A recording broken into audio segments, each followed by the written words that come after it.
너는 기억하라 이렇게 하죠. 내가 애굽 땅에서 종이 되었더니 너희 하나님 여호와가 강한 손과 편팔로 너를 거기서 인도해 내었나니 그러므로 너희 하나님 여호와가 너를 명하여 안식일을 지키라 그렇게 얘기를 하고 있습니다. 그러면 안식일을 지키라라고 하는데 안식일을 지키는 이유를 말씀하고 있다 그 얘기죠. 그러면 이스라엘 백성을 애굽 땅 종되어졌을 때 그를 건짐으로 가나안 땅에다 옮겨놓는 하나님의 역사는 하나님의 이스라엘 백성들에게 안식을 주셨다 그렇게 얘기를 하고 있어요. 그러니까 애굽 바로 밑에 사단의 그늘 아래 있었던 상태를 애굽으로 말씀하고 있단 말이에요. 근데 거기서 건져냄으로 말미암아 너네들에게 뭐가 왔다고? 안식이 왔으니까 안식을 주신 그 여호와 하나님을 기억하고 애굽에서 종되어졌던 너희를 건졌던 그 하나님을 기억하고 내가 가나안 땅에서 하나님의 선민으로서 하나님의 생명을 누리고 하나님의 축복을 누려갈 수 있는 것은 하나님이 안식을 주셨다 그 얘기를 하고 그러니 안식일을 꼭 기억하고 기념하라 그 얘기를 하고 있는 거죠. 애굽에서 종되어졌던 너희들. 그러면 애굽에서는 그들은 한시도 살 수가 없었다 그 얘기를 하고 있어요. 한시도 쉴 수가 없었다. 노역을 인하여서 고역을 당할 수밖에 없었고 하나님 살려주세요라고 부르짖을 수밖에 없었는데 하나님께서 그들을 건져줌으로 그들에게 안식을 주셨다. 그러니까 안식일은 뭐냐? 신약에 와서 우리가 주일로 바뀌지만 안식은 뭐예요? 나를 죄에서 고통 가운데 사단의 그늘 아래 있었던 우리를 향하여 건지신 구약의 애굽에서 건지셨던 분은 유월절 어린 양이었고 신약에 와서는 예수 그리스도 한 분이었다라고 그렇게 얘기를 하고 있는 겁니다. 자, 그러므로 그분을 어떻게 하라고요? 안식일을 지킴으로 여호와를 기억하고 그분을 섬기게 하기 위함이다라고 그렇게 얘기를 하고 있습니다. 그러면 언약의 땅 가나안 땅으로 들어와서 제7일인 그들은 안식을 누릴 수 있었다라고 그렇게 얘기를 하죠. 자, 디모데전서 2장 5절부터 6절. 하나님은 한 분이시고 또 하나님과 사람 사이의 중보도 한 분이시니 곧 사람이신 그리스도 예수라. 7절. 이를 위하여 내가 전파하는 자와 사도로 세움을 입은 것은 참말인데 거짓말이 아닌데 믿음과 진리 안에서 내가 이방인의 스승이 되어졌도다. 그러니까 사도 바울이 전하고 있는 그리고 디모데를 통해서 전하고 있는 것은 참말이요 믿음에 대한 얘기요. 오직 한번 6절에 중보자 되시는 하나님 누구를 전했다고요? 예수 그리스도를 주는 것을 말씀하고 있다. 그렇게 얘기를 하고 있는 겁니다. 자, 그러면 16절 15절 중요해요. 애굽에서 종되어졌기 때문에 안식일을 지킨다. 안식을 줬기 때문에 안식일을 지킨다 그 얘기입니다. 그 지킴으로써 여호와가 나에게 이렇게 행하셨다. 예수 그리스도가 내게 이렇게 행하셨다. 그것이 여러분의 신앙 고백이다 그 얘기를 하고 있어요. 그러니까 주일의 개념을 여러분이 좀 굳건히 세우셔야 되는데 주일의 개념이 없는 건 뭐예요? 그리스도에 대한 은혜와 사랑을 내가 무시하고 있다는 것을 여러분이 기억하셔야 된다. 그 얘기를 하고 있는 거죠. 자, 16절 보세요. 너는 너희 하나님 여호와의 명언대로 내 부모를 공경하라. 10계명이 이제 5계명인가요? 그리하면 너희 하나님 여호와가 내게 준 땅에서 내가 생명이 길고 복을 누리리라. 그렇게 얘기를 해요. 그럼 부모에 대한 계명인데 부모를 잘 섬겨드리라 그렇게 얘기인데 성경에 보면 계명, 도덕 이렇게 나올 때가 있다고요. 그러면 계명은 하나님과 인간과의 종교적인 절대적인 계명이다 그렇게 보셔야 돼요. 인간이 하나님을 섬기는 하나님이 주신 계명을 계명으로, 그래서 인간과 하나님의 관계 절대적인 계율이고, 도덕은 인간과 인간이 세운 세운 윤리적인 그 계율이다 그렇게 봅니다. 인간과 인간이 세운 것을 도덕으로 나오고 있다 그 얘기입니다. 그래서 여기서 부모를 공경하라 그 얘기는 공경하면 그리하면 답을 하잖아요. 그래서 복을 받는다, 생명이 길 것이다 그런 얘기가 아니라 그런 것이 아니라 부모를 왜 공경해야 되냐, 늘 여러분에게 말씀할 때에 언약과 간격이 있다 그 얘기입니다. 이스라엘 백성이 1세대가 죽고 2세대가 가나안 땅에 들어간단 말입니다. 그러면 그들이 여호와 하나님을 어떻게 알 것이냐? 물론 제사장들을 통하여서 선지자들을 통해서 알 수 있죠. 그러나 그 가정에 누가 뒀죠? 부모가 뒀죠. 하나님께서 부모를 통해서 출애굽에 대한 사건, 신앙의 교육을 받을 수 있고, 여호와가 이스라엘 백성을 향해서 어떻게 했는지 역사를 가지고 있고 말씀을 갖고 있다 그 얘기입니다. 그러면 그 자녀들이 부모를 통해서 여호와가 누구인지를 알고 배울 수 있다는 거죠. 그러므로 말미암아 그들이 하나님을 섬길 수 있다 그 얘기입니다. 하나님을 섬길 수 있다 그 얘기죠. 부모를 잘 섬겨드림으로 부모를 통하여서 하나님이 이스라엘 백성을 향하여서 일하셨던 그 모든 신앙의 교육을 받음으로 말미암아 하나님을 경외하게 되어질 것이고, 부모를 통해서 하나님의 말씀을 들어서 하나님을 경외하고 하나님의 도를 행할 수 있게 되어지므로 부모를 공경하라. 하나님의 말씀을 받는 그 터를 누구로 말씀하고 있죠? 부모로 그렇게 얘기해요. 언제 한번 시간이 되면 부모가 왜 하나님이 되어지는가, 요한복음에 보면 너희의 아비는 세상의 아비는 아비 아니야, 그리고 오직 하나님이 우리의 아비다, 그렇게 얘기하는데 기회가 되면 한번 풀어드리겠습니다. 그래서 이 얘기도 마찬가지예요. 부모를 공경하라 그러면서 가나안 땅에 들어가면 너네들이 생명이 길고 복이 되어질 것이다 라고 그렇게 얘기했던 것은 결국은 가나안 땅에 들어가서 부모를 공격함으로 그 부모가 오래오래 살아서 그 자손들을 향하여 신앙의 교육을 가르침을, 애굽에서 종되었던 그들을 알 수 있고 알 수 있으므로 하나님을 경외하게 되어지고, 하나님을 경외함으로 말미암아 그들에게 복이 되어질 것을 말씀하고 있다, 그렇게 얘기를 하고 있는 거죠. 그러면 신약에 마찬가지죠. 오늘도 우리를 향해서 하나님을 알 수 있는 것, 하나님을 경외할 수 있는 것, 그것을 통해서 하나님 앞에 은혜를 입을 것을 말씀하고 있다, 그 얘기인데, 그래서 요한복음 17장 3절에 누구를 알라고요? 하나님을 알고 보내신 자 누구요? 예수 그리스도를 아는 것이 중요하다, 그렇게 여러분에게 말씀을 드렸습니다. 자, 신명기 11장 18절 나중에 하겠지만 봅시다. 이러므로 너희는 나의 이 말을 듣고 너희의 마음과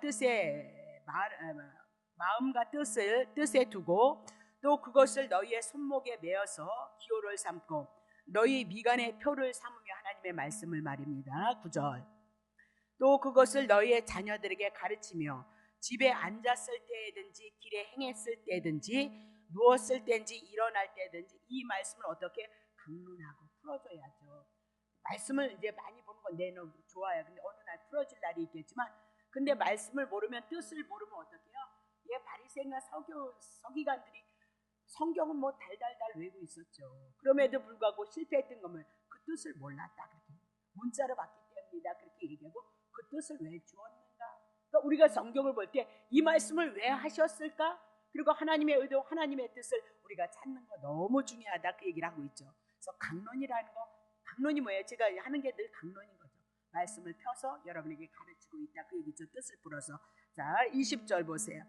또 집 문설주와 바깥문에 기록하라. 21절. 그리하면 여호와께서 너희 열조에게 주리라고 맹세하신 땅에서 너희의 날과 너희의 자녀 날이 많아서 하늘이 땅을 덮는 날에 영생이 있을 것을 말씀. 그럼 뭐 영원한 셈, 하나님이 주신 그 축복을 한마디로 얘기한다면 누리는 방법은 뭘로요? 하나님의 말씀을 통하여서 그렇습니다. 그럼 구약엔 이렇게 하나님의 말씀이다 그래서 문설지에 써놓고 손목에 매는 것이 아니라, 하나님의 말씀은 규례와 법도를 통해서 누구로 나오죠? 예수 그리스도로 나오고 있다. 그러니까 예수 그리스도를 알므로써 우리들에게 복이 되어질 것을 말씀하고, 그리스도를 알지 못하면 어떻게 해요? 복이 없을 것을 말씀하고 있다, 그렇게 얘기를 하고 있는 거죠. 그렇죠? 자, 나중에 또 할 거니까. 자, 17절 보세요. 살인하지 말지니라 라고 그렇게 얘기를 하고 있습니다. 그러면 왜 살인하지 말아야 되냐? 막 나쁜 거니까 아니, 그것이 아니라 어떻게 해요? 열조에게 언약과 상관이 있다. 이스라엘 백성들에게 하나님이 축복하신 말씀이 뭐예요? 번성하라, 자손 주시겠다, 그렇게 얘기죠. 생육하라, 번성하라, 이렇게 언약하셨다, 그렇게 얘기를 하고 있습니다. 그럼 그 언약을 이루시기 위해서는 서로가 살인을 하면 어떻게 돼요? 자손 번성이 이루어지지 않는다, 그 얘기죠. 생육하는 것이 이루어지지 않는다라고 그렇게 얘기를 하고 있어요. 그래서 하나님의 언약을 이루시기 위해서는 그들이 어떻게 살인하면 안 된다라고 그렇게 얘기를 하고 있어요. 그래서 출애굽해 나가고 홍해바다 세례 사건을 통해서 애굽에서 뒤쫓아 왔을 때 이스라엘 백성은 번성해야 되거든요. 그리고 생육해야 되거든요. 생육하고 번성하는 것이 나타나야 여호와 하나님이 생육하고 번성하리라고 하시더니 정말 생육하고 번성하게 하시네, 그 믿음이 생길 거 아니에요. 그래서 홍해바다에서 하나님께서 이스라엘 백성들을 어떻게 다 살려내는 거예요. 왜요? 그분이 여호와이심을 증거하기 위해서. 생육하고 번성했다는 것을 이스라엘 백성들에게 알림으로 하나님의 말씀이 이루어지고 성취되어졌다는 것을 알게 해서 홍해바다에서 그들을 건지거든요. 근데 애굽의 장수들은 어떻게 다 수장되어지는 것을 말씀하고 있다. 그러니까 그리스도 구약에는 이스라엘 백성은 살리고 이방인은 죽이는 거, 사단의 나라는 멸하실 것을 말씀하고요. 주님이 오시는 그날에는 반드시 하나님의 택한 백성은, 예수 그리스도를 믿는 자는 살아날 것이고요. 그리고 예수 그리스도가 없는 자는 심판받을 것에 대한 모형과 그림자이다라고 그렇게 얘기하고, 하나님의 소유된 당신의 택한 백성을 하나님께서 생명을 어찌 여기시는지를 우리를 향해서 말씀하고 있다. 그렇게 생육하고 번성하라라고 말씀하시더니 그 말씀이 이루어지므로 이스라엘 백성이 하나님의 말씀이 그대로 이루어진다는 걸 알고 깨달아서 어떻게 해요? 여호와를 알고, 그러니까 아는 것은 지식으로 아는 것 같지 않죠? 눈을 본 바 되어지고 내 것이 되어졌을 때 알므로 그분을 경외하게 위해서. 그러면 알고 경외함으로 이스라엘 백성들에게 뭐가 되어진다고요? 하나님을 섬기니까 그들에게 복이 되어질 것을 말씀하고 있다, 그 얘기죠. 자, 18절 보세요. 간음하지도 말지니라 라고 그렇게 얘기를 하고 있습니다. 그러면 언약하셨을 때 이스라엘 자손을 생육하고 번성하게 하라 그렇게 얘기했는데 그들에게 간음하지 말라 그렇게 얘기했죠. 하나님께서 짝을 지어줬던 아내 위에 다른 여자 보지 말라 그렇게. 내 남편이 있으면 내 남편으로 만족하고 다른 남자 보지 말라 그렇게 얘기고, 그건 간음이다 그렇게 얘기를 하고 있거든요. 그러면 남이 남자 남이 여자를 보고 서로가 간음하는 현장이 되어졌을 때 질투로 인해서 둘 다 죽을 염려가 있다 그렇게 얘기하고, 분명히 그 자손을 생육하고 번성하는 일 차질이 생기기 때문에 간음하면 안 된다라고 그렇게 얘기를 하고 있는 거죠. 그러면 이스라엘 백성이 간음을 행했다 그렇게 얘기했을 때는 생육하고 번성하지 못함으로 말미암아 그들이 누구를 잊어버려요? 여호와가 생육하고 번성한다고 그랬는데 사람을 죽이는 사건들이 자꾸 일어나서 하나님의 언약의 말씀이 이루어지지 아니하면 그들은 누구를 잊어버리는 거예요? 여호와를 잊어버리게끔 되어져요. 그러니까 오늘 우리가 어려운 가운데 물론 있죠. 힘든 가운데 가다 있지만 그리스도를 통해서 우리들에게 주신 은혜가 있고 흔적이 있으면 그것을 이겨나갈 수 있다고. 하나님의 은혜가 있으면, 하나님의 은총하심이 있으면 그것을 통해서 붙잡고 이겨나갈 수가 있다 그입니다. 근데 하나님의 일하심이 보여지지 않으면 어떡해요? 넘어질 수밖에 없고 쓰러질 수밖에 없는 거예요. 그러니까 분명히 하나님께서 번성한다라고 얘기하고 생육이 번성할 것이라고 그러는데, 간음을 함으로 말미암아 서로 둘 다를 인하여서 질투가 생겼을 때 사람을 죽이는 현상은 하나님의 언약이 이루어지지 않으면 이스라엘 백성은 하나님의 언약을 잊어버리고 경외하지 않게 되어지기 때문에 뭐 한다고요? 간음하지 말라 그랬어요. 그럼 우리가 뭐 설마 다른 남자를 보겠어요? 그렇다면 야고보서를 통해서 또 우리 한번 영적으로 풀어보면 간음이 뭐예요? 오직 예수 그리스도 한 분을 바라봐야 되는데 누구 바라봐요? 예, 먹고 마시는 것, 탐심, 욕심을 인하여서 살아가는 여러분과 나는 뭐예요? 예, 간음한 자들이다 그렇게 얘기하고요. 예.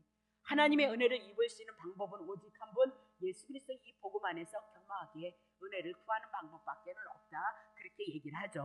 자, 또 어디에 있죠? 19절 도적질하지 말라라고 그렇게 얘기를 하고 있는 겁니다. 그럼 왜 도적질하지 말냐? 이스라엘 백성이 애굽에서 나올 때 뭐 갖고 나왔잖아요. 그들이 수고하고 애썼던 거 430년, 그들의 수고 하나님 헛되지 않게 하시기 위해서 그 문보화를 많이 갖고 나왔다라고 그렇게 얘기했어요. 노예로 살고 있었기 때문에 그들은 실력이 없어서 아무것도 가질 수 없는 자들이었는데 여호와 하나님께서 그들에게 뭐예요? 온갖 재물 많은 보물을 갖고 나오게 하셨다 그렇게 얘기하고, 가나안 땅에 들어가면 전쟁을 통해서 그들의 성, 그들의 집, 그들의 감옥, 그들의 금은 보화를 거저 줄 것이다라고 그렇게 얘기를 하고 있거든요.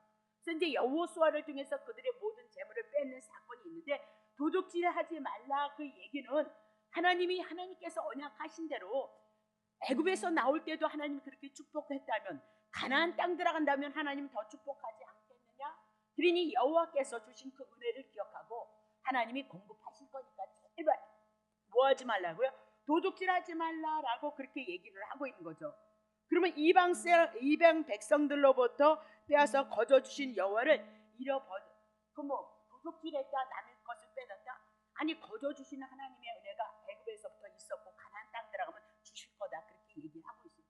그러면 자꾸 도둑질을 했다 그 얘기는 여호와가 가나안 땅 들어가서 주실 것에 대한 믿음이 있는 거예요, 없는 거예요? 없는 거다. 여호와를 잊어버렸다 그렇게 얘기를 하고 있는 거예요.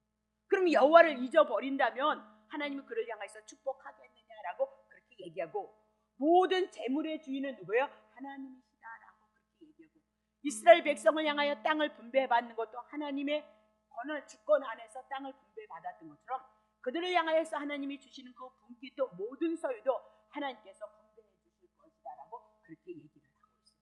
그러니 도적질하지 말라. 그거를 한다고 해서 너네 걸 되어지지 않는다. 그러니까 중요한 것은 언약과 연관이 되어져 있다. 또 여러분의 삶이 반드시 하나님의 언약과 연관이 되어집니다. 여호와가 그들을 향해서 베푸신 은혜, 신약에 와서 예수 그리스도를 통해서 우리들에게 주셨던 그 은혜 붙잡고 신실하게 하나님 은혜 안에서 그 은혜를 구하면서 살아가는 것이 마땅하다. 여호와 잊지 말라고 지금 뭐 주고 있어요? 십계명을 우리들에게 주고 있다. 그렇게 얘기를 하고 있는 거죠. 자, 20절 봅니다. 네 이웃에 대하여 거짓 증거하지 말지니라라고 그렇게 얘기를 하고 있습니다. 그러면 거짓 증거, 이웃에 대하여 사실을 은폐하는 결과가 되어진다. 만일 이스라엘 백성 사이에 거짓이 자행이 되어진다면 그들은 애굽의 무거운 짐 밑에서 인도해내신 진정한 사실을 가리울 염려가 있기 때문이다.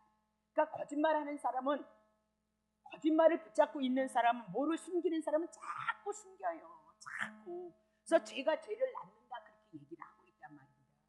그러니까 지금 왜 이렇게 얘기냐, 거짓 증거하는 것이 지금 성경에서 늘 언약과 연관이 되어졌던 것처럼 애굽의 무거운 짐 밑에서 건져내셨던 그 사실을 어떻게 잊어버리고 거짓 증거할 수 있기 때문에 뭐예요? 이웃에게 거짓 증거하지 말라라고 그렇게 얘기를 하고 있는 거죠. 그러니까 하나님께서 주신 그 계명은 단순히 거짓 증거, 부도덕한 행실 때문에 백성들로 하여금 행동을 금하는 것이 아니고 그 백성 언약을 이루시는 여호와를 바르게 알고 경외하시기 위해서 우리들에게 계명을 주고 있다는 것을 여러분이 기억하셔야 됩니다. 그 얘기죠. 자, 21절 봅니다. 저번에 출애굽기 20장에 다 했으니까 그냥 훑을게요. 21절. 네 이웃의 아내를 탐내지도 말지니 네 이웃의 집이나 그의 밭이나 그의 남종이나 그의 여종이나 그의 소나 그의 낙이나 물은 네 이웃의 소유를 어떻게 해요? 탐내지도 말라 그랬습니다. 그럼 여기서 네 이웃의 아내를 탐내지 말라라고 그렇게 얘기하면 이웃의 아내를 탐내면 뭐하는 결과요? 가늠하는 결과가 되어요. 그럼 그쪽의 남편은 어떡하냐? 그쪽의 자식들은 어떡할 거냐? 그렇게 얘기를 하고 있는 거죠. 자, 이웃을 어떻게 탐내면 뭐 하게 됐어요? 도적질한다. 도적질하면 그 자기조차가 나름 사람 아프게 해도 되니까 오죽하면 그렇게 했습니까마는 그렇게 얘기를 하고 있는 거죠. 그러면 이런 범죄를 원천 봉쇄하기 위해서 하나님께서 모세에게 네 이웃의 아내를 그리고 이웃을 탐내서 도적질하지 말라 그리는 것이 아니고 열주에게 세우셨다는 거예요. 하나님께서 그들에게 딱딱 맞게끔 분배하셨다라고 그렇게 얘기를 하고 있는 거죠. 그런데 그들이 이웃의 것을 탐내게 되면 하나님께서 소유로 분배해졌던 누구를 잊어버리는 거죠? 여호와를 잊어버렸기 때문에 이웃의 아내를 탐내고 이웃의 물건을 탐내고 있도다. 그러니까 우리들이 나쁜 짓을 할 때는 누구를 잊어버리고 있기 때문에 예수 그리스도를 잊어버리고 있기 때문에 신약이에요.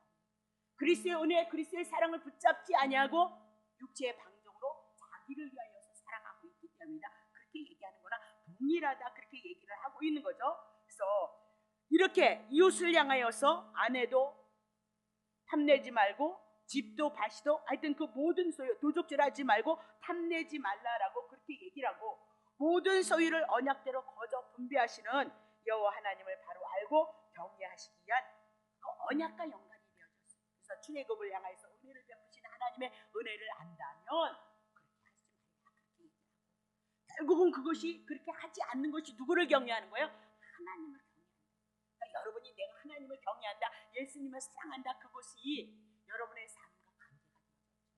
오늘도 예배 드린 자리에 예배 드리러 왔다면 분명히 예수님을 사랑하는 거고, 아유 너무 힘들어요. 하여튼 너무 힘든데 이해는 하는데, 나는 이해를 하는데 너무 힘들은 누구를 붙잡고 있다고요? 자기를 사랑하는 것밖에는 떠나지 않는다는 걸 우리들에게 말씀하고 있다, 얘기를 하고 있는 거죠. 자, 그러면 십계명에 대한 결론을 내면 이렇습니다. 하나님에 대한, 여호와에 대한, 하나님에 대한 경외심, 그 정신은 언약을 이루시는 여호와 하나님께 대해서 경외함, 열조를 통해서 베풀어 주셨던 은혜, 애굽에서 종되어졌던 너네들을 건져내신 그 하나님을 잊지 말고 하나님이 주신 그 말씀을 가지고 누구를 경외하라고요? 하나님을 경외하는 것이다 라고 그렇게 얘기를 했어요. 그래서 그들에게 뭘 주셨다고요? 십계명을 주셨어요. 그 온전히 지켜내지 못했을지라도 그들에게 주셨던 규례를 통해서 죄를 지었을 때 죄 용서받는 짐승의 제사를 통해서 예수 그리스도를 통하여서 제사함을 받고, 그렇게 제사함을 받아서 하나님의 은혜를 입는다면 우리는 어찌 그 길로 갈 수 있겠느냐. 그러니까 늘 지켜내지 못하니까 죄송합니다, 송구스럽습니다. 그리고 주님 앞에 이렇게 우리가 예배를 드림으로써 하나님의 은혜를 공급하고 하나님의 사랑을 신앙으로 고백하는 그 삶을 살아가는 자들이 성도들이다라고 그렇게 얘기를 하고 있는 거죠. 그래서 십계명은 왜 줬냐? 애굽에서 건지고 그 여호와를 잊지 아니하기 위해서 이스라엘 백성들에게 십계명을 주신 것이다라고 그렇게 얘기를 하고 있습니다. 근데 이거 다 못 지키잖아요. 그러니까 이 얘기는 뭐예요? 후일에 하나님께서 택한 이스라엘 백성들에게 예수 그리스도를 보내줄 섭리로 계시로 우리들에게 말씀하고 있다, 그렇게 얘기를 하고 있는 거죠.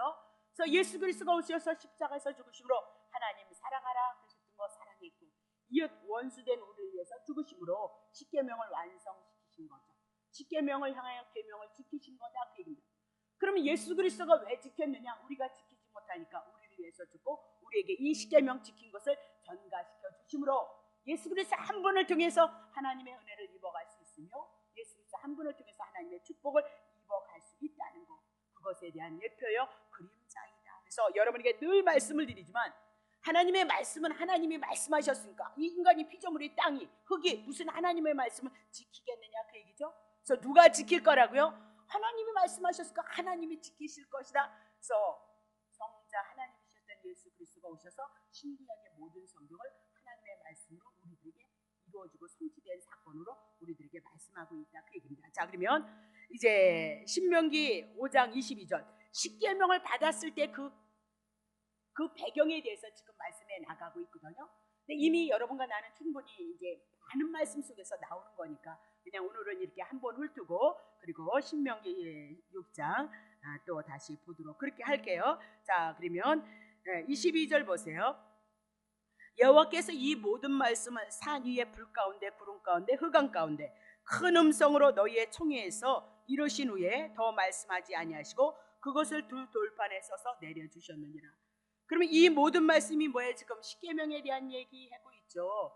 근데 십계명에 대한 얘기는 어디로 가야죠? 신명기 5장 15절 꼭 기억하셔야 돼. 애굽에서 구원하셨던, 그래서 어떻게 하나님을 섬길 것인가, 넘어지고 쓰러졌을 땐 제사법을 통하여서, 그리고 이제 그 제사법을 통하여서 용서를 받고 다시 오실 예수 그리스도를 바라보며 주님을 하나님을 섬겼던 이스라엘 백성들의 모습을 볼 수 있다, 그 얘기죠. 근데 산에서 불로 구름으로 흑암으로 나타나셨다. 하나님의 영광을, 하나님의 위엄을 나타나는 표적이다. 근데 큰 음성으로 어디 너희의 총회에서 이스라엘 백성들이 다 모인 가운데서 두 돌판에다 뭘 기록했죠? 십계명을 기록했도다라고 그렇게 얘기했습니다. 그러면 자, 불 가운데 구름 가운데 있었던 그 하나님께서 시내산에서 왜 내려오셨느냐? 시내산에서 누가 있어요? 이스라엘 백성, 하나님이 선택한 하나님의 백성이 있었기 때문에 오신 거죠. 자, 23절 산이 불이 타며 주님의 임재 캄캄한 가운데서 나오는 그 소리를 너희가 듣고 너희 지파 두령과 장로들이 내게 나오되 24절 말하되 우리 하나님 여호와께서 그 영광과 위엄을 우리에게 보이시며 불 가운데서 나오는 음성을 우리가 들었고 하나님이 사람과 말씀하시되 그 사람이 생존한 것을 오늘날 우리가 보았도다, 그렇게 얘기를 하고 있어요. 그러면 오늘 생존하는 것을 보았는데 그게 신비다, 그 얘기를 하고 있어요. 죄인이 어떻게 하나님의 음성을 들으면 죽어야 되는 거죠. 하나님의 낯을 뵈면 죽을 수밖에 없었는데 살아있었다, 그렇게 얘기를 해요. 자, 25절 이제 우리가 죽을 까닭이 무엇이니까 이 큰 불이 우리를 삼킬 것이요 우리가 우리 하나님 여호와의 음성을 다시 들으면 죽을 것입니다. 죽을 것입니다. 자, 근데 26절 무릇 육신을 가진 자가 우리처럼 사시는 하나님의 음성을 분 가운데서 바람을 듣고 생존한 자가 누구입니까? 이스라엘 백성이 그런 사람 없었다, 그렇게 얘기를 하고 있는 거죠. 자, 27절 당신은 가까이 나아가서 우리 하나님 여호와의 하시는 말씀을 다 들으세요. 당신이 누구죠? 모세를 통해서 얘기하고 있어요. 그래서 모세를 통해서 다 듣고 우리 하나님 여호와 당신에게 이르시는 것을 다 우리에게 전하소서 우리가 듣고 행하겠나이다. 무서워서 하나님의 임재 가운데 두려워서 하지 못하겠다, 그 얘기를 하고 있는 거예요. 예? 그러면 자 28절 보세요. 여호와께서 너희가 내게 말할 때 너희의 말하는 소리를 들은지라 여호와께서 내게 이르시되 이 백성이 내게 말하는 그 말소리를 내가 들은즉 그 말이 다 옳도다 그랬습니다. 그러니까 무슨 말이 옳다는 거예요? 예, 모세를 하여금 너무너무 무서우니까 우리에게 직접 하나님 말씀하지 마시고요, 모세 당신이 올라가셔서 중간에서 하나님의 음성을 듣고 그리고 그 말씀을 누구에게 전해달라고요? 이스라엘 백성들에게 전해주세요. 그 얘기도 누가 들었다는 거예요? 여호와 하나님께서. 근데 하나님께서 야, 이스라엘 백성 하는 것이 100번 지당하다, 그 얘기를 하고 있어요. 그러면 죄인이었던 이스라엘 백성이 하나님의 음성을 들을 자격이 있어요, 없어요? 없다, 죽어야 된다, 그 얘기를 하고 있어요. 근데 누굴 통해서 들어요? 모세를 통하여서, 중보자를 통하여서. 그래서 모든 성경이 누구 증거하고 있어요? 예수님을 증거하고 있어요. 모세가 이스라엘 백성을 출애굽했을 때 중보자로서의 가명을 감당했던 것처럼 누구에 대한 사역이죠? 예수 그리스도에 대한 사역이죠. 애굽에서 종려졌던 그들을 건졌던 것처럼 예수 그리스도가 오셔서 죄인된 우리를 위해서 죽으시고 중보자가 되어졌던 거 말씀하고 있죠. 그래서 성경이 누굴 얘기해요? 예수 그리스도 중보자를 통하여서 하나님을 알아가고 하나님을 만나갈 수 있다. 그러니까 신구약의 성경에 예수 그리스도를 알지 못하면 하나님을 제대로 알 수 없다, 그 얘기를 하고 있단 말이죠. 근데 그 뭐죠? 그림자에 대한 것이고 모형이다, 그 얘기죠. 자, 그러면 29절 보세요. 다만 그들이 항상 이 같은 마음을 품어서 나를 경외했다면 얼마나 좋겠어요. 무섭고 두려운 마음으로 중보자를 통해서 음성을 듣고자 하는 그 마음을 경외했다면, 그리고 나의 모든 명령을 지켜서 그들과 그 자손이 영원히 복받기를 원하노라, 그렇게 얘기를 하고 있습니다. 자, 30절 가서 그들에게 각기 장막으로 돌아가라 이르고, 자, 31절 너는 여기 내 곁에 섰으라 그럽니다. 내가 모든 명령과 규례와 법도를 내게 이르리니, 이리네요. 그러면 지금 십계명이 결국은 무엇으로 풀어져요? 너는 내 곁에 섰으라. 모세죠. 모세 누구 옆에 있어요? 예, 하나님 옆에 섰으라 그러잖아요. 그러면서 뭐예요? 내가 모든 명령과 규례를 내게 이르니. 아니, 십계명을 통해서 어렵고 무섭고 힘들고 막 죽을 것 같았거든요. 근데 뭘 말씀하는 거예요? 명령 10계명으로 끝나는 것이 아니고 규례와 법도로 떨어지고 있더라고요. 그러면 규례는 뭘 얘기하고 있어요? 예수 그리스도 제사법에 대해서 얘기를 해나가고 있도다, 그렇게 얘기를 하네요. 너는 그것을 그들에게 가르쳐라, 그렇게 얘기하고, 뭐를요? 규례와 법도를요. 내가 그들에게 기업으로 주는 땅에서 그들로 이를 행하게 하라 하셨나니. 10계명 지키라는 거예요. 규례와 법도를 통해서 하나님을 경외하라는 거예요. 규례와 법도를 통해서 그렇게 얘기를 하고 있습니다. 그러면 이런 규례와 법도를 통해서 애굽 땅 종되어졌던 그들을 향하여 그들이 하나님의 인도하신 그 언약을 잊지 말고, 애굽에서 출애굽했던 그 사건을 잊지 말고 하나님을 경외하기 위해서 지금 또 뭐예요? 규례와 법도. 그리고 누가 옆에 있죠? 모세를 통하여서, 예수 그리스도를 통하여서 우리들에게 하나님의 말씀하시고자 하는 그 뜻을 들어야 됨을 말씀하고 있다, 그렇게 얘기를 하고 있는 거죠. 자, 31절 너는 여기 내 곁에 섰으라 했네요. 자, 32절 그런즉입니다. 그런즉 너희 하나님 여호와께서 너희에게 명하신 대로 너희는 삼가 행하라, 그렇게 얘기하죠. 그래서 뭐 하래요? 삼가 조심해서 행해야 돼요. 자로나 우로나 치우치지 말라라고 그렇게 얘기를 하고 있는 겁니다. 그러면 자로나 우로나 치우치지 말라, 균형과 조화를 잘 이루어라. 율법으로만 치우쳐도 아니 되고 복음으로만 치우쳐도 아니 되고, 그렇게 얘기를 하고 있는 거죠. 그것이요 성숙한 그리스도인이다라고 그렇게 얘기를 하고 있어요. 그래서 거짓된 인생들은 믿음과 행함이 다르다, 그렇게 얘기해요.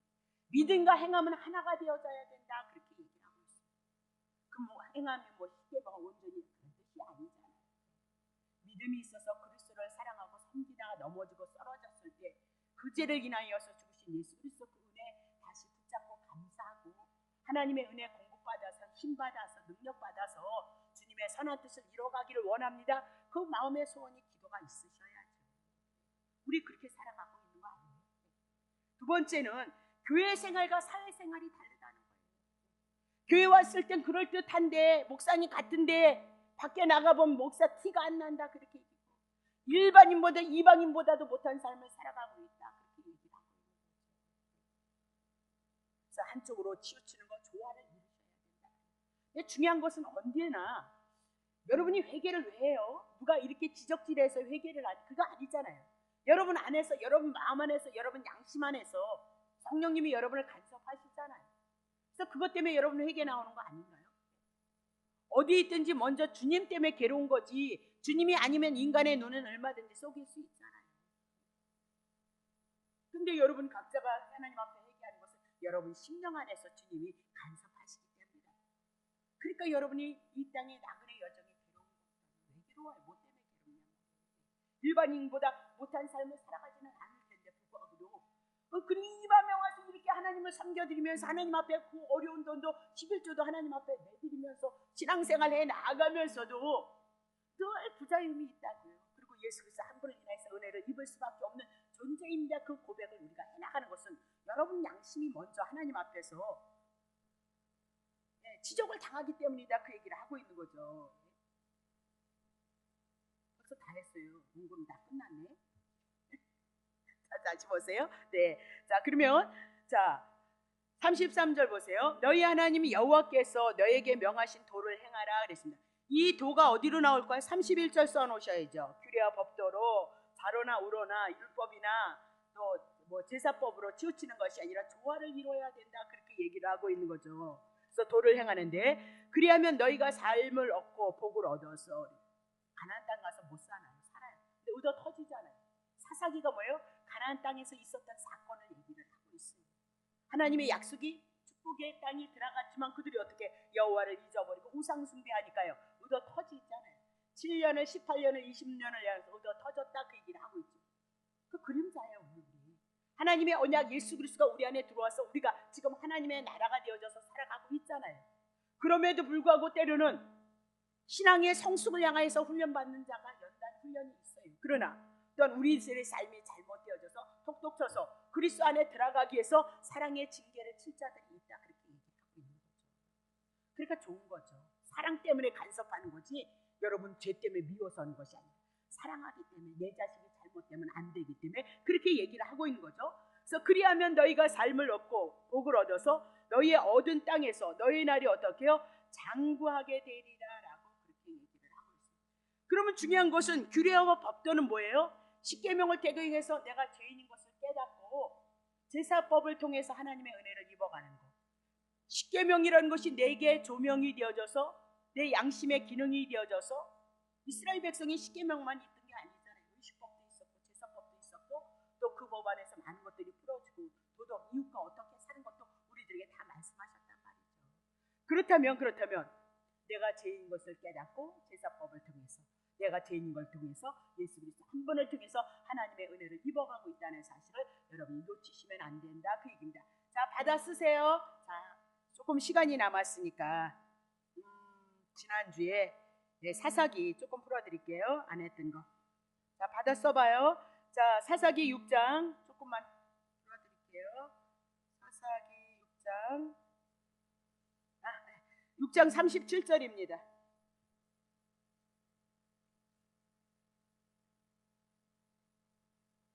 뭉치를 타작마당에 두리니 이슬이 양털에만 있고 사면의 땅은 마르면 주께서 이미 말씀과 같이 내 서로로 이스라엘 구원하실 줄 알겠나이다 하였나이다.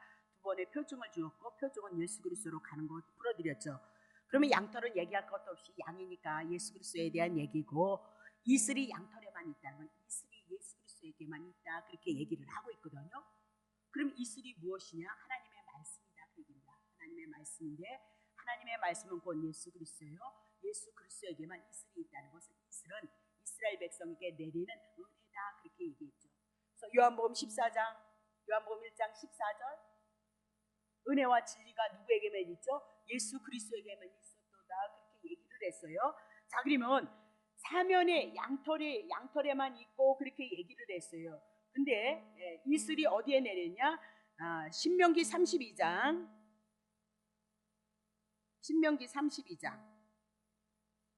글쎄요. 자, 이슬이 무엇인가? 신명기 32장 2절 치세요. 자, 나의 교훈은 하나님께서 주시는 말씀은 내리는 비. 이슬이 뭐래요? 비리. 나의 말은 하나님의 말은 뭐요? 맺히는 이슬이다. 연한 풀 위에 가는 비요 채소 위에 담비로다. 그러면 신명기 32장을 통해서 이스라엘 백성 가나안을 향해서 우상 숭배하는 이스라엘 백성들의 모습이 어떤 거요? 연한 풀 그렇게 얘기를 하고 채소다라고 그렇게 얘기를 했어요. 근데 제가 비에 대해서 하나님의 말씀에 대해서는 풀어드렸는데 왜 이스라엘 백성이 풀이요 채소냐 그것을 풀어드리지 못했거든요. 그러니까 시간이 나니까 한번 풀게요. 자, 야고보서 1장 10절입니다. 야고보서 1장 10절. 부한 형제는 자기의 낮아짐을 자랑할지니라. 이는 풀의 꽃과 같이 지나가니라. 부한 형제 이스라엘 백성들을 향하여서 야고보 사도가 얘기하는데 뭐라고요? 부한 형제가 뭐예요? 낮아지라. 그렇게. 부한 형제가 뭐래요? 사람을 얘기하는데 뭐가 같대요? 풀의 꽃과 같다. 그러니까 자기가 예수 그리스도 한 분을 통해서 하나님의 은혜를 입어가니까 죄인이 구원을 얻었다면, 풀과 같은 인생이 하나님 앞에 은혜를 입었다면 어떻게 해야 된다고? 낮아져야 되는데 낮아지지 않았던 것 같아요. 근데 그를 향해서 뭐야? 이는 그랬습니다. 사람을 가지고 뭐요? 풀의 꽃과 같이 일장 춘몽이야. 잠깐 있다가 없어지는 뭐 같대요? 안개가 또다. 그렇게 얘기를 해요. 그럼 신명기를 통해서 지금 뭘 얘기하고 있어요? 사사기 6장을 통해서 지금 우리가 뭘 하고 있는 거예요?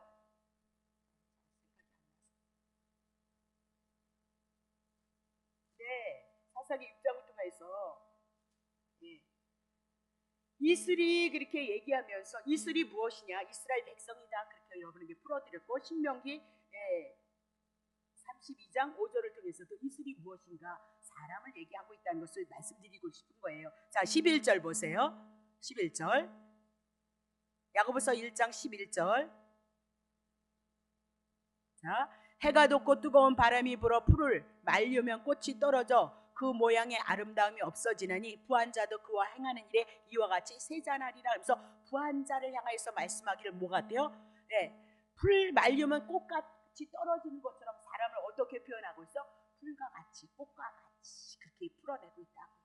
그럼 신명기 32장을 통해서 이스라엘 백성들에게 내리는 말, 이스라엘 내리는 뭐예요? 비, 이렇게 얘기해요. 가는 채소를 보여 이스라엘 백성으로 말씀하고 있다는 것을 한번 살펴보자. 그 얘기를 하고 싶은 겁니다. 자, 이사야 40장 6절부터 8절 보세요. 이사야 40장 6절부터 8절. 말하는 자의 소리여 가로되 외치라. 대답하되 내가 무엇이라 외치리까? 가로되 모든 육체는 그랬습니다. 모든 육체, 우리를 향하여서 뭐예요? 육체는 풀이다. 그렇게 얘기해요. 신명기 32장을 통해서 뭘 얘기하고 있어요? 예, 풀을 뭐라고 얘기했어요? 이스라엘의 풀, 꽃 이렇게 얘기하잖아요.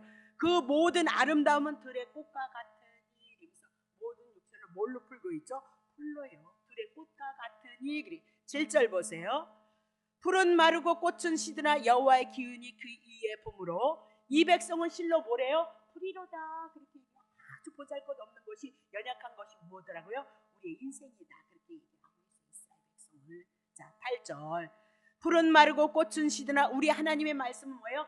영영이 서리라. 예수 그리스도 한 분만 이 땅에서 나오는 거다. 그렇게 얘기를 하고 있는 거죠. 다시 볼게요. 베드로전서 1장 23절 쳐보세요. 너희가 거듭난 것이 썩어질 시로 난 것 아니고 썩지 아니할 시로, 그렇게 하기면서요. 24절인가요? 베드로전서. 그러므로 그랬습니다. 다시 볼게요. 23절 볼게요. 하나님의 말씀이 영영이 서리로라. 그렇게 얘기하면서 4절에 보세요. 그러므로 모든 육체는 그리네요. 모든 육체는 풀과 같고 그 모든 영광의 풀이 꽃과 같으니 풀은 마르고 꽃은 어떻게 해요? 떨어지고 있도다. 이스라엘 백성을 뭘로요? 풀로 얘기하고요. 아름다운 꽃이라고요? 채소라고요? 예, 그렇게 얘기를 해요. 자, 계시록 9장 한 절 더 치세요. 9장 4절 한번 치세요. 거기까지만 하자. 많은데 그래도. 계시록 9장 4절. 저희에게 이르시되 14만 4천을 심판이 있는데 그 앞에 쓸 자가 없는데 하나님 뭐라고요? 저희에게 이르되 땅에 풀이나 푸른 것이나 각종 수목은 해하지 말고 그랬습니다. 오직 이마에 하나님의 인 맞지 아니한 사람들만 해하라. 그러면 하나님의 인 맞지 아니한 사람들 그렇게 얘기를 하고 있거든요. 그럼 땅에 푸른 것 각종 수목 해하지 말라. 그럼 뭐 그런 수목 해하지 말라는 거예요? 아니죠. 여기서 풀 또 뭐래요? 수목 이런 거 다 누구를 얘기했어요? 사람을 상징합니다. 그래서 사사기를 통하여서 사사기 6장 37절을 통해서 이슬이 양털에만 있고 그랬습니다. 이슬은 하나님의 은혜, 하나님의 말씀, 양털은 예수 그리스도만 있고 예수 그리스도가 오시기 전까지는 이 땅은 뭐예요? 다 죄로 인하여서 심판 가운데 마른 상태이다. 그렇게 얘기하고 39절 한번 더 쳐보세요. 했던 건데 39절. 기드온이 또 하나님께 여짜오되 내게 진노하지 마옵소서. 내가 이번만 말하이다 구하옵노니 다시 한번 양털로 시험하겠어. 양털은 마르고 그렇죠? 사면 땅에는 다 이슬이 있게 하옵소서. 동서남북에는 이슬 하나님의 말씀 예수 그리스도 은혜와 진리가 있을 것 말씀하고 양털이 마른 건 예수 그리스도가 우리의 죄를 허물 미디안 사람을 향해서 십자가에서 죽으시고 부활하시고 승천해서 성령으로 오실 것을 말씀하고 있다. 그래서 그게 뭐 다음 주 미디안에 대한 사건을 치는데 기도원에 대한 사건이 그 다음 주에 뭐요? 나오죠. 보리떡이 나가고 나팔이 나가고 긴 항아리가 나고 횃불 가지고 전쟁을 이기는데 이것이 어떻게 미디안은 사단의 나라를 이야기하고 있잖아요. 사단에게 넘겨진 우리를 향해서 말씀하고 있는 거예요. 근데 어떻게 건져질 거냐 나오잖아요. 보리떡 하나. 그러니까 보리떡을 어떻게 성경에서 보리떡을 무엇으로 풀었더냐? 예수 그리스도를 표적으로 풀어서 오직 누가 한 분만을 증거하고 있어요? 예수님 한 분을 증거하고 있다. 그렇게 얘기합니다. 다시 이제 정리를 하면 민수기 신명기 5장을 통하여서 십계명에 대한 것들을 우리들에게 왜 주고 있느냐? 잊어버리지 말라 그 얘기를 하고 있어요. 그리고 우리는 다시 그 율법을 가지고 하나님을 사랑하는 하나님을 경외하는 모습으로 나온다. 넘어지고 쓰러졌을 때 그들에게 뭐 줬죠? 이 모든 말씀 규례와 법도를 가지고 하나님을 사랑하고 섬기기를 원하는 하나님의 마음 하나님의 뜻을 우리에게 계시해 준 것이 신명기 5장에 대한 사건으로 이제 정리를 하면 되겠습니다. 그래서 민수기에서 있었던 모든 사건들이 겹치기 때문에 이제 조금은 쉽게 신명기가 가리라 그렇게 봐집니다. 기도하겠습니다.